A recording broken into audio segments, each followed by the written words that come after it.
be doing a product review, but before we get started, of course, we have to get those disclaimers out of the way and then hop into it. Of course, before I get started, I do have my disclaimers to get out of the way.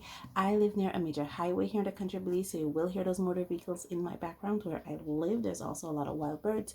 You may hear them calling, chirping, and crying in the background. And thirdly, I have dogs. I have dogs, my neighbors have dogs, so if anyone comes in this neighborhood, you will hear those dogs, including my own, start barking. And with that, I get back to my regular scheduled program. We'll be looking at the Derwent Graphite XL Blocks. Now, this product combines the natural graphite in a chunky body with colors. As you can see here, the blocks have been previously used, and these blocks aid in creating a variety of textures and effects. The blocks are all water soluble, which can also add that watercolor effect. So basically, you can color with them like you would do pastels or chalk pastels or soft pastels, and you can also use them like you can also use them for water soluble effects, like your water soluble crayons. Okay, within the lid of these I have my swatches.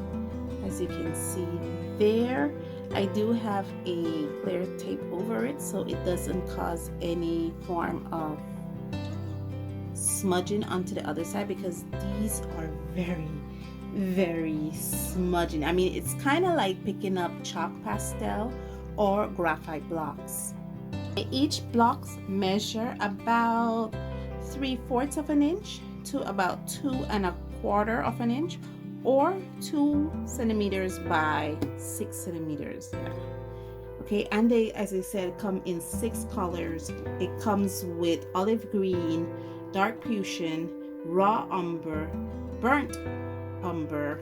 This is a soft, I guess it's like soft graphite, and this is very soft, again, like very soft graphite, but this one is much more darker than this one here. So soft is much more fair, it has a much more gray undertone, as you can see here, than the very soft. So I'm thinking that soft is probably between a 2 and a 4, while very soft is between a 5 and a 9.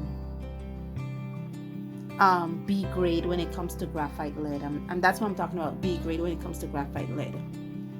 Note here, because I have worked with these before, I must tell you that these are extremely dirty.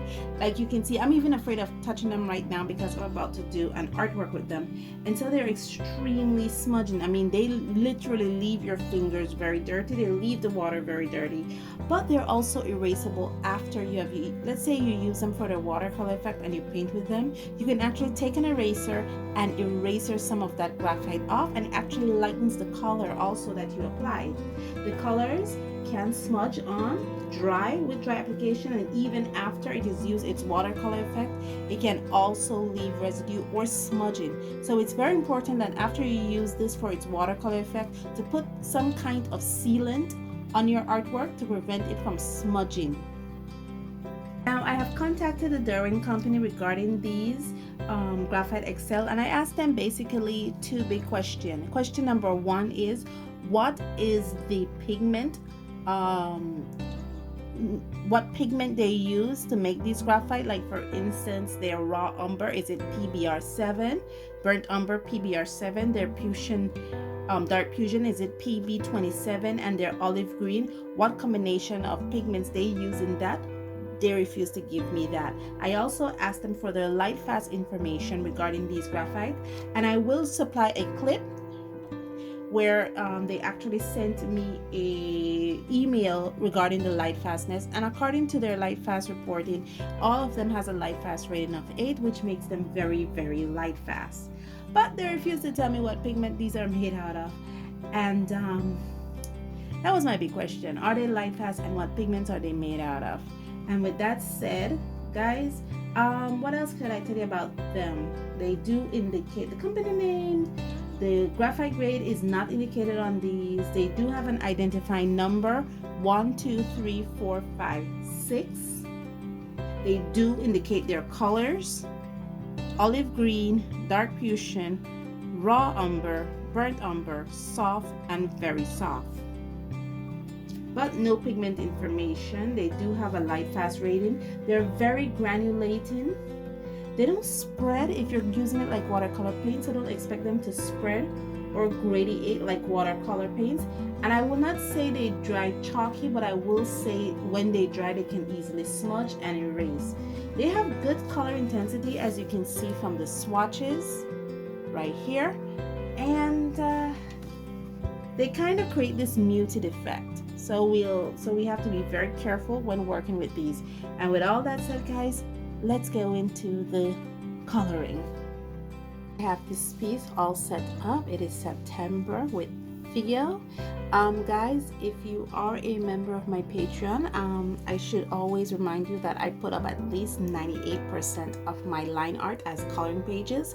So if you are a member of my Patreon, you already have this in your collection as a coloring page. So now let's get our color up, shall we? Okay, starting off this piece, I just wanted to put down some of a light wash of that olive green to the bottom. I know it doesn't look olive green here, but it's actually a light wash of the olive green. And now I'm going with a light wash of that fuchsia blue, dark fuchsia, sorry. And I just wanted to establish where I'm going to put those colors first. Now I'm going in with a very good wash of that soft. Actually, this is the very soft number 6. And it's a little lighter than it's supposed to be, but I will go in a bit darker when trying to establish shadows, in trying to establish separation right there and right there again, just trying to establish some shadows and separation for Theo's wing. Now, as you can see me going now a bit darker with that dark fuchsia, and as you know, September loves her dark muted blue skirt, so this was actually a perfect color for her.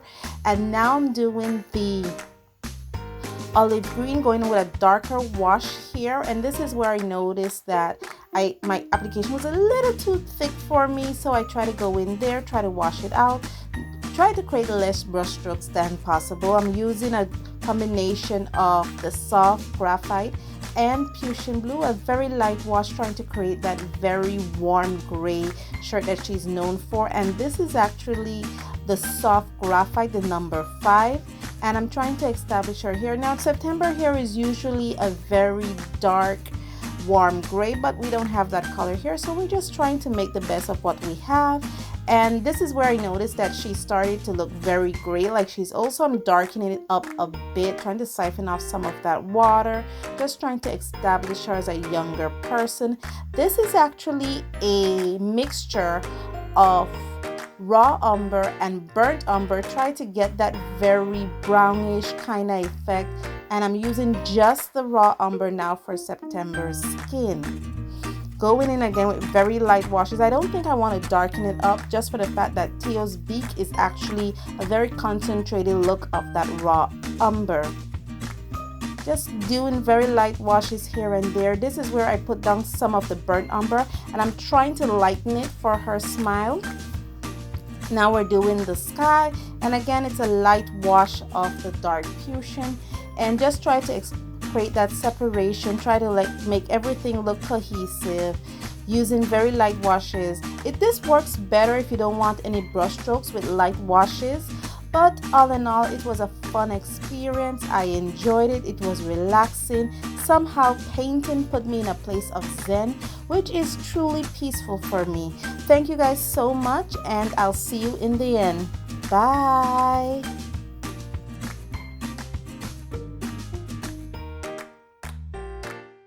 Okay, we are finished.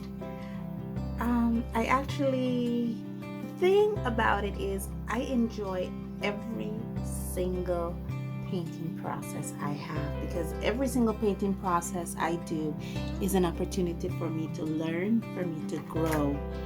And what I extremely enjoy about this painting process is that the grittiness of these paints, they're so heavily granulated that graphite just imbues itself with you, that you have to love it.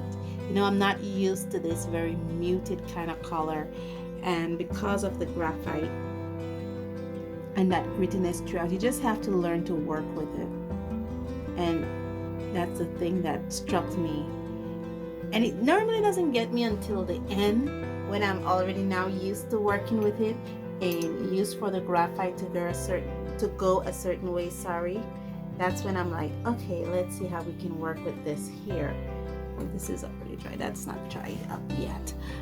What I want to do is, I have a little more graphite on her blouse than I need to, so I want to go in there and erase it just a tad, but it's still very much wet, so I have to wait until it's completely dry, because if I eraser it now with the graphite still wet, I run the misfortune of damaging the paper, so I'll have to wait until this is completely dry. So I'll give it a few more minutes because it's actually very hot, so I'm hoping for it to completely dry before I go in there and eraser whatever mistakes I think I made. All in all, guys, this was a beautiful experience. I enjoyed. As you can see, I actually did use or pre-use these before, so it's not something I am not used to working with. It's something I'm very much used to working with, and it's just something I want to experience along with you. Thank you guys so much for joining me on this journey. Thank you for all your likes, your comments. Thank you for subscribing. Oh my gosh, my subscriber is just growing by the minute. I am overjoyed. I'm grateful every time I see the numbers go up, even if it's by one. I am appreciative. If I see the numbers go down, I'm still appreciative, because it teaches me what I should do and to bring those numbers up. I am grateful for it all, guys. I am truly humbled by your support. Thank you, thank you, thank you. And as always, stay safe, stay blessed, and I'll see you in the next one. Bye.